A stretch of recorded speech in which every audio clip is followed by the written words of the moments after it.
नमस्कार, मैं हूं अनुराग मालवीय और आज जन का मन में हम बात करेंगे कर्मचारियों के मन की। दरअसल कई तरह के कर्मचारी संघ हैं, कर्मचारी मंच है और कर्मचारियों की अपनी-अपनी मांगे हैं। खास तौर पे जो कर्मचारी स्थायी हैं और अंशकालीन हैं, उनकी क्या मांगे हैं? क्यों आंदोलन पे आप लोग जाने के लिए तैयार हुए?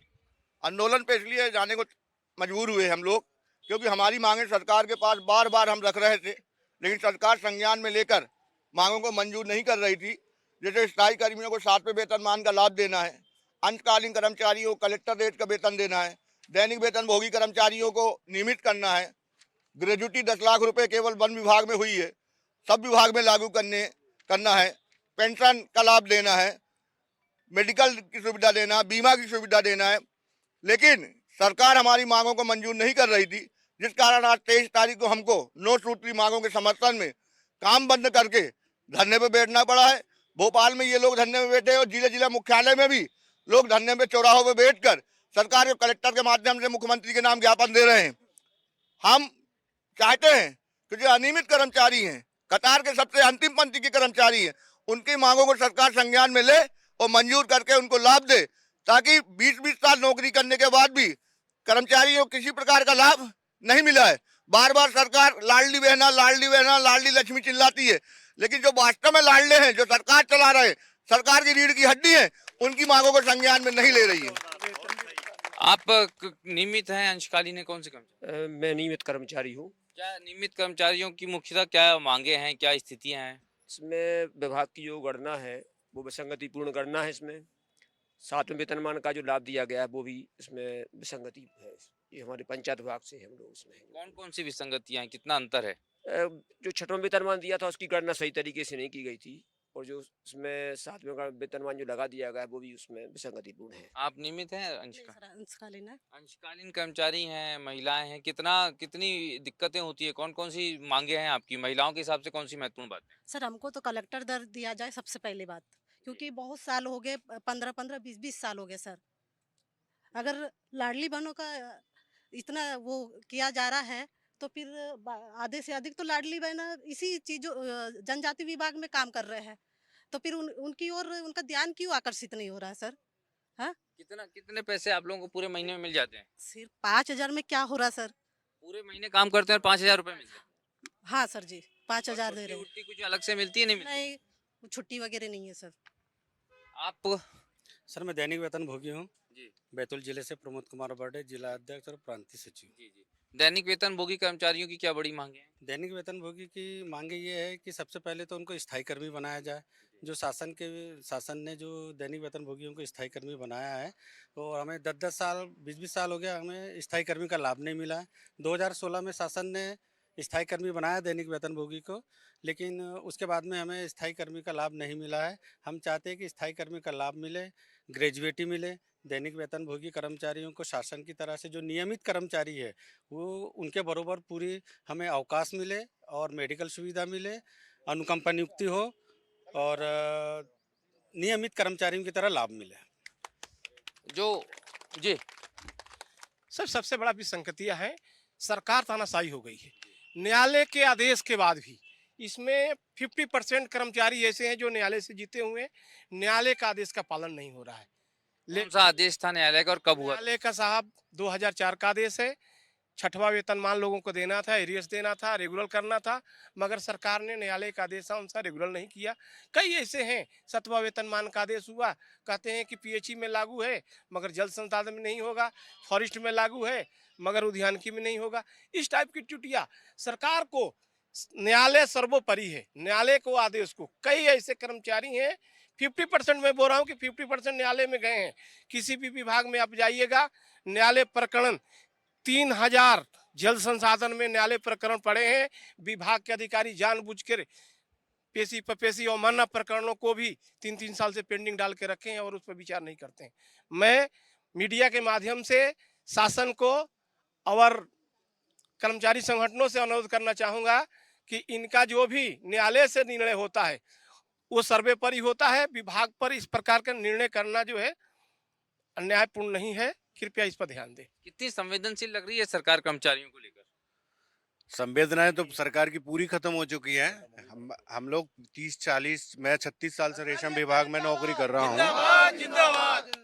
और हमारे यहाँ रेशम विभाग में पद रिक्त होने के बाद भी नियमित नहीं किया जा रहा है। बार बार अड़ंगा लगाया जाता है कि नहीं अब सीधी भर्ती के आदेश आ गए हैं, जबकि ऐसा कोई नियम नहीं है। 4th क्लास के लिए कर्मचारी दैनिक वेतनभोगी स्थायी कर्मियों को ही नियमित करने का प्रावधान है, परंतु बार बार ये कहा जाता है कि नहीं वो तो शासन से आदेश नहीं है, वित्त विभाग ने अड़ंगा लगा दिया है। तो ये एक दूसरे के ऊपर डालते रहते हैं और हम लोग हमेशा संघर्ष करते हैं। पांडे जी ने बहुत संघर्ष किया, जब जाके 2016 में स्थायी कर्मी बनाया। ना तो 7वां वेतनमान दे रहे हैं, ना आयुष्मान योजना का लाभ दे रहे हैं, ना बीमा, ना कोई सुविधा नहीं है। और जब भी हम लोग शासन के सामने मांग रखते हैं तो आश्वासन दिया जाता है कि हाँ कार्रवाई चल रही है, लेकिन आज तारीख तक कोई भी ऐसी कोई कार्रवाई नहीं हुई है जिससे हमें संतोष मिल सके। एक बात बताइए जी, आप कौन से विभाग से हैं? मैं वन विभाग से हूँ वन और विभाग के कर्मचारियों को तो कुछ सारे लाभ दिए हैं अलग से। नहीं, अपन रेगुलर हैं कर्मचारी। जी। हमारी कर्मचारियों की एक ही मांग है और जिसमें हम लोग ये चाह रहे हैं कि हम लोगों को प्रमोशन शीघ्र दिया जाए, जो 2016 से बंद है। दूसरा, जो पुरानी पेंशन है वो पुनः बहाल की जाए, क्योंकि इतनी जो आज पेंशन दे रहे हैं अंशदाकालीन में, वह पेंशन पर्याप्त नहीं है। उसमें वृद्धों लाठी के समान है कि एक लाठी भी अगर हमें सही नहीं मिलेगी तो हम चल फिर कैसे पाएंगे। एक एक आ जाऊंगा वापस, लेकिन आप मुझे एक बड़ी बात बताइए कि वन कर्मचारी जो बेचारे मैदान में हैं उनकी तो सुरक्षा की भी बड़ी दिक्कतें हैं। बिल्कुल है सुरक्षा की। आज हम लोग किस जोखिमपूर्ण अपने ड्यूटी निभा रहे हैं। जंगल के अंदर हम लोग एक लाठी के सहारे चल रहे हैं और अपराधी हथियार लिए हुए हैं और एक नहीं 15 की तादाद में होते हैं। ऐसे में जंगलों की सुरक्षा बड़ा विषय है कि उसको हम लोग किस तरीके से पूर्ण करें।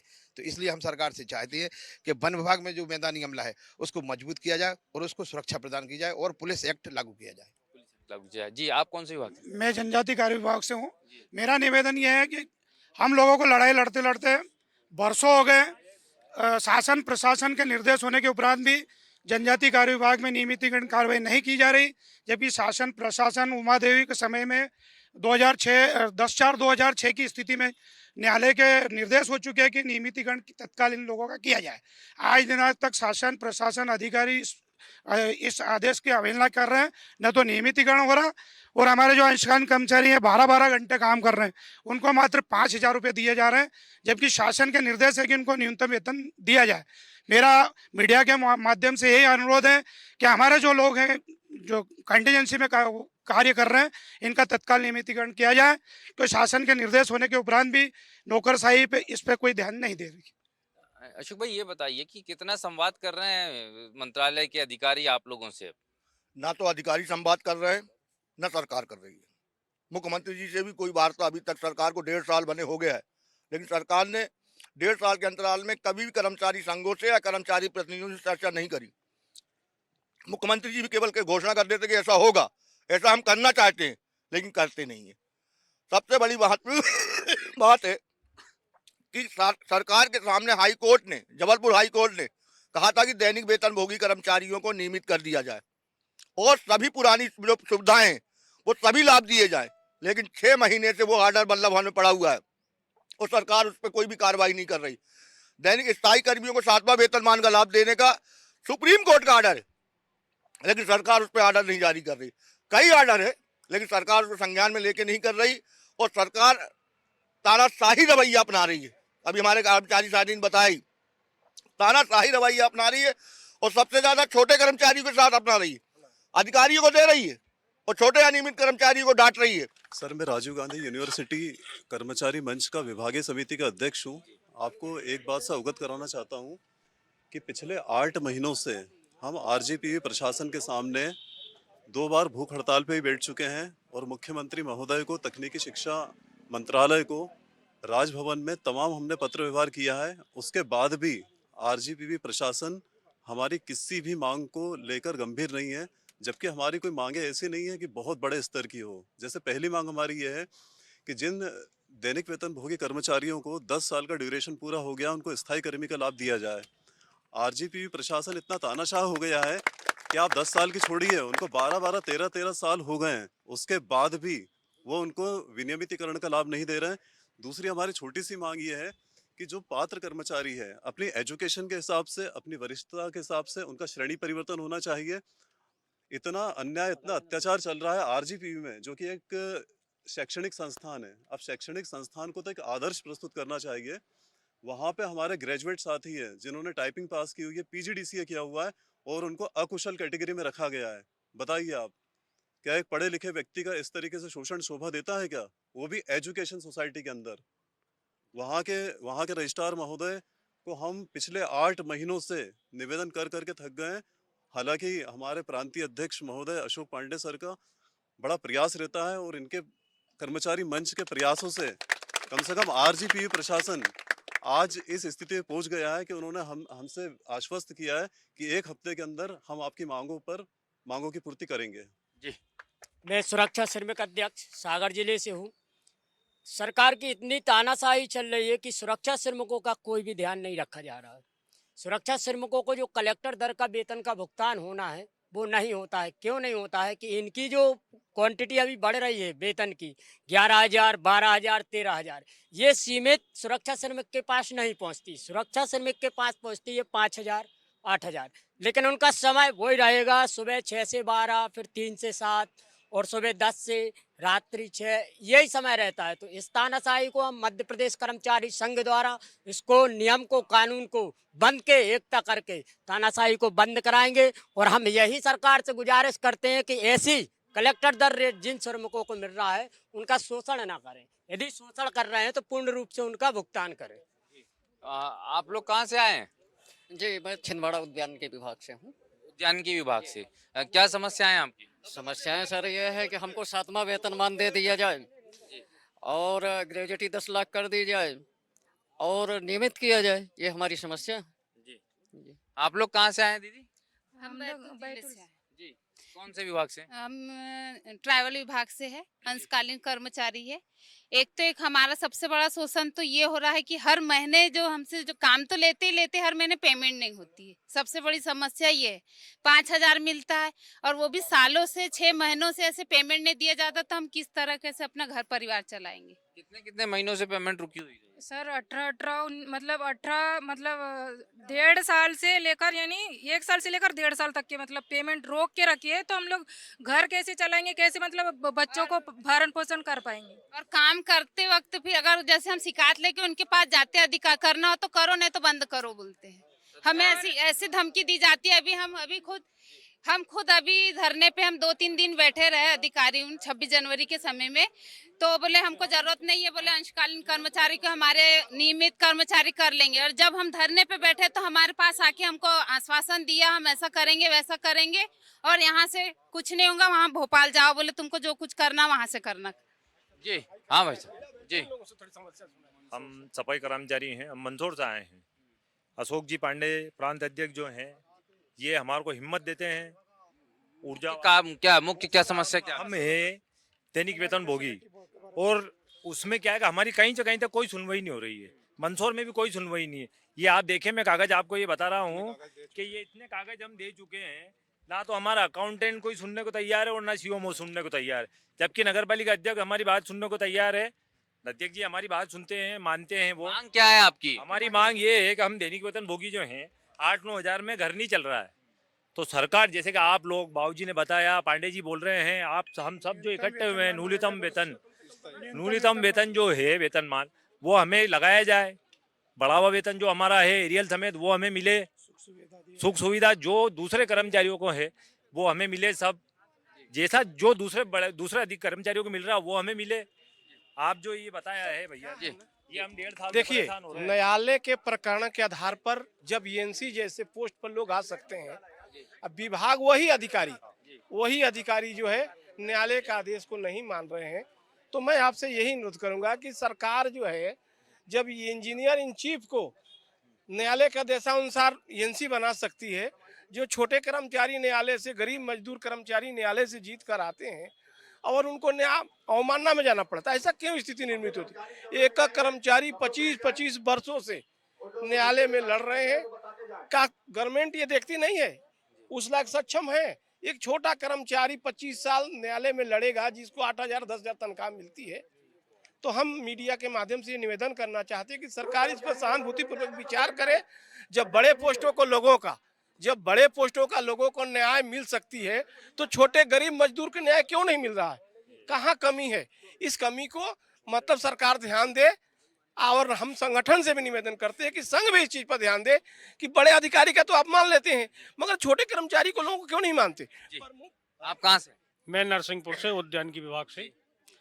क्या दिक्कतें, क्या समस्या? समस्याएं तो इतनी है सर, उद्यानिकी विभाग में कुछ विशेष ज़्यादा हैं। सरकार क्या है 7वीं वेतन मांग थी हम लोगों की, वो नहीं मानी। हम लोगों ने याचिका दायर की, उस पर भी हम लोगों ने हाई कोर्ट के आर्डर हुए, उसका भी पालन नहीं कर रही है शासन। और हम हमारे विभाग के सभी विभागों में सर उद्यानिकी के अलावा पर्याप्त पद खाली हैं। तो वो पर्याप्त पद खाली हैं तो उन पे पदांतरित तो कर सकती है सरकार। ये विशेष मांग आपके माध्यम से मेरी यही है सर, कि हम लोगों को सभी को ध्यान रखें। अशोक भाई, जो एक तो हो गया चलो मंत्रालय की बात, जो स्थानीय स्तर पे, जिला स्तर पे भी जो अधिकारी हैं, उनका कर्मचारियों के प्रति व्यवहार कैसा, कितना नकारात्मक रहता है। नकारात्मक अधिकारी तो बिल्कुल ताना नौकरशाही जो है उसका रवैया बिल्कुल नकारात्मक रहता है। जहाँ की सामंजस्य बनाने के हम लोग यदि प्रयास करते हैं तो भी अधिकारी सामंजस्य नहीं बनाते। शासन का आर्डर आता है, किसी तरह हम लोग लड़के शासन का आर्डर कराते हैं, उसको फॉलो नहीं कराते। आपको सबसे बड़ा उदाहरण बता रहा हूँ कि भारत सरकार ने ग्रेजुएटी एक्ट में संशोधन करके ग्रेजुएटी एक्ट 2010 प्रतिस्थापित किया है, जिसमें 3.5 लाख की जगह 10 लाख रुपए अनियमित कर्मचारी को ग्रेजुएटी मिलना है। लेकिन अभी वन विभाग में उसको हमने लड़के लागू करा है, लेकिन वन विभाग ने केवल स्थायी कर्मियों के लिए लागू किया। दैनिक वेतन भोगी और छोटे कर्मचारी, अंशकालीन कर्मचारी या चौकीदार, सुरक्षा श्रमिक, इनके लिए नहीं लागू करा। देखिए अधिकारियों की चाल, अधिकारी ऐसे करते, जबकि वो आर्डर जो है ग्रेजुएटी एक्ट भारत सरकार ने सबके लिए प्रतिस्थापित करा है।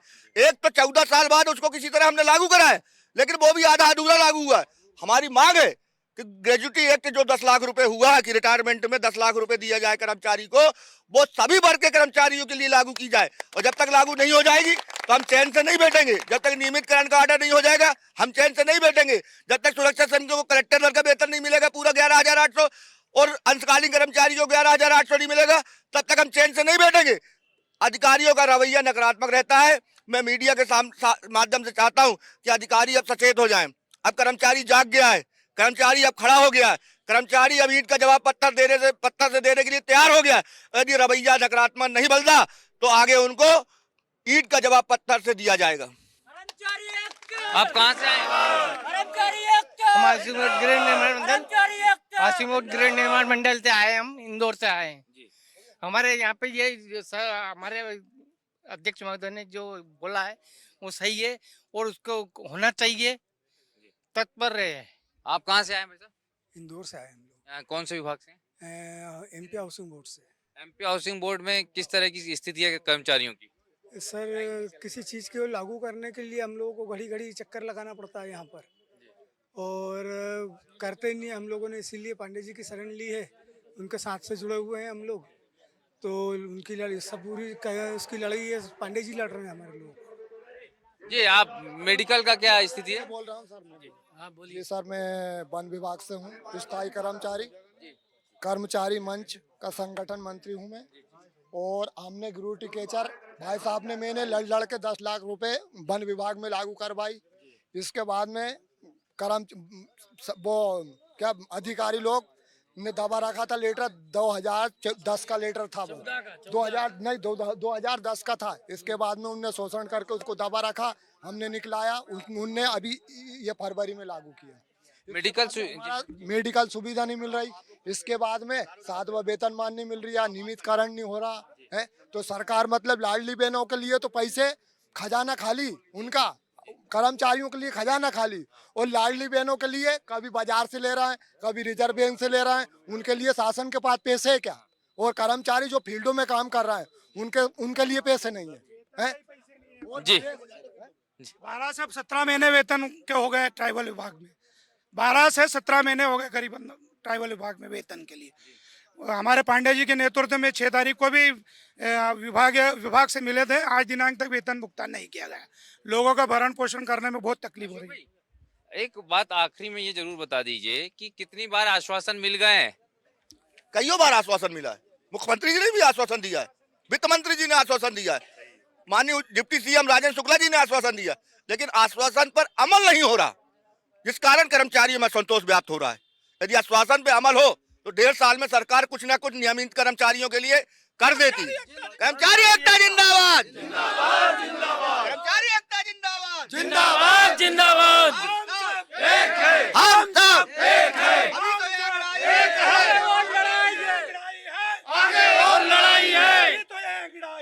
आगे और बढ़ाइए। तो ये है कर्मचारियों के मन की बात। महीनों से सैलरी नहीं मिल रही, अधिकारी ठीक से बात नहीं कर रहा है और सरकार सुध नहीं ले रही। लगातार कर्मचारी आंदोलन पर जाने को मजबूर है। उम्मीद है कि अब हमारे माध्यम से जो जानकारी हम कोशिश कर रहे हैं शासन के पास पहुंचेगी तो शासन का रुख इस मामले में जरूर बदलेगा। जन का मन में इतना ही। मुझे दीजिए इजाजत। नमस्कार, धन्यवाद।